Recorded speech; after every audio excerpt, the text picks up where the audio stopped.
And then All we're right. just each doing the parts we wrote, right? Yep.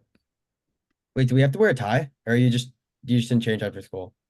Uh, I just didn't change after school, and I also have to record my econ stuff. So, Okay, okay, okay.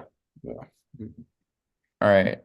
Hello. My name is Aiden, I'm Thomas. And I'm Lorenzo. and our question for our AP Stats final project was that, uh, is there an association between a weighted GPA above 4.0 and whether a student is dating or not? And then for the introduction, some preliminary information that we gathered is that before approaching the study, we chose the question because we were interested whether the assumption that those who are dating do truly tend to have lower GPAs. And some hypothesis that we set up was that there is no relationship between weighted GPA and relationship status for our null hypothesis. And then for our alternative hypothesis is that there is a relationship between the two.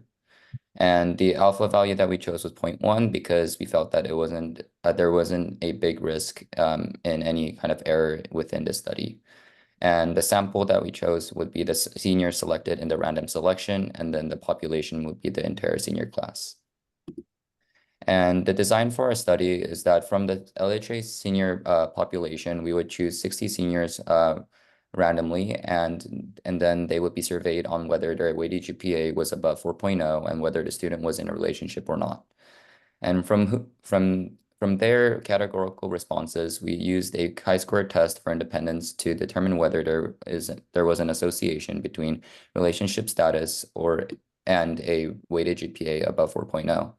And our plan of analysis is that we would compare the produced p-value with our alpha value to make a conclusion about the inverse question.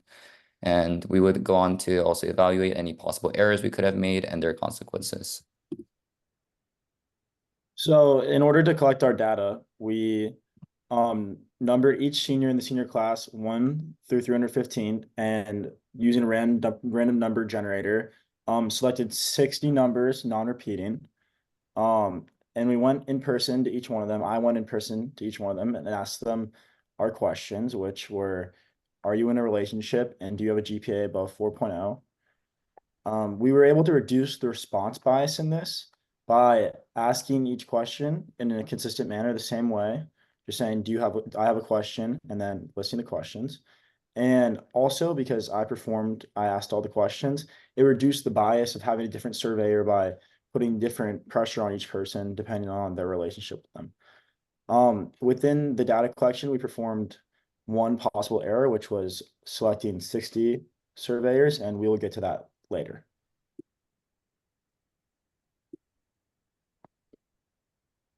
So if you look at our graphs right here, you can see that if we look at just the distribution of the response variable, which is people with above a 4.0 weighted GPA, and then we look at the people not in a relationship with above a 4.0 GPA, you can see that the amount of people have with who aren't in a relationship actually have higher GPAs relative to the overall response variable. And the same is true with people who are in a relationship who their GPA above a 4.0 isn't skewed as much towards being better if they aren't in a relationship.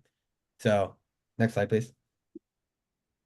So here the important part of this is that our p-value was 0.316, which will come important later when we talk about our overall conclusion. To perform analysis, since we selected two categorical variables to test for independence or codependence, we performed a chi-square test for independence, and we were able to satisfy the condition that all the expected counts were above 5, and that we took a random sample. However, our error came in the fact that 60 of 315 is greater than 10% of the population, so we had to proceed with caution. Overall, after our test, we got a chi-squared value of 1.005 and a p-value of 0.316, which was greater than our alpha of 0.1. Um, given that, given that p is greater than alpha, we did not have convincing evidence that there is an association between the relationship status and having greater than a 4.0 GPA, given the null is true. All right, just so for some overall stuff, I already talked about how the graphs kind of showed that there was some evidence, but again, since our p-value was exceeded the alpha, we weren't able to reject the null completely. So we didn't really have convincing evidence. We did have some evidence. But like Tommy already said, our conclusion was somewhat limited due to the way that we sampled. We had too many people sampled for the overall population size of the senior class. And also we were only able to track down 59 out of 60 of the total people that the random number generator came up with. And since we were limited by time, we couldn't go out and find that 60th person, which wouldn't skew the data that much, but it is a possible area. So another thing that we could do to improve our study was by taking the sample of less than 10% of the overall student population of the senior class. So we take like a sample of 30 students, for example, and we could have a better control in the way that the question was asked because, Tommy went up to these people, he asked them in different places, in different situations, around different people. So, for example, if he was asking someone if they're in a relationship around a group of people, they might be more embarrassed to say that they aren't, or the same thing goes with the GPA. But again, we already did have Tommy being the only surveyor, which did help, but we could reduce that sampling bias a little bit more if we took an extra step in control. And then again, why we selected the alpha value of 0.1. So we know that the alpha means, given the null is true, it's the probability of a type 2 error. And so there's a 10% chance of a type 2 error. So neither of the cases are very, like life or death or like very big consequences.